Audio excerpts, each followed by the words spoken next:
Me again. Sometimes I wonder if I'll always live a life on the road, or whether I will choose a more conventional life. One where I can leave what is effectively a bedroom on wheels and go and sit in another room that is not a bedroom, or on wheels.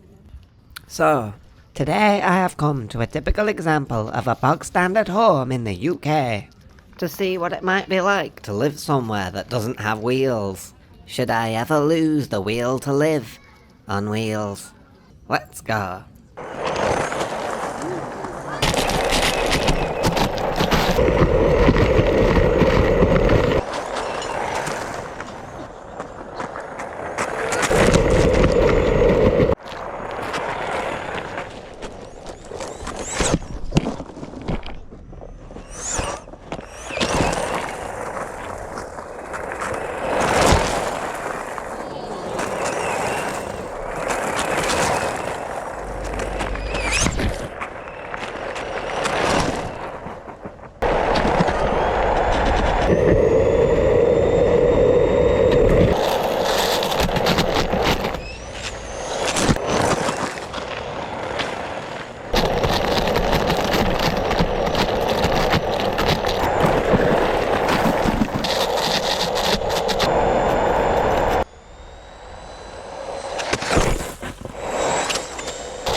Well, one thing I hadn't thought of is that if your house doesn't have wheels, then if you look out your window and see a strange man at the bottom of your garden filming a vlog, you can't use those wheels to move your house to where he's not.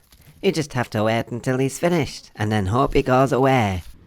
And that would annoy me, because if he's anything like me, he'd probably spend ages and ages and ages and ages talking to himself and just never go away.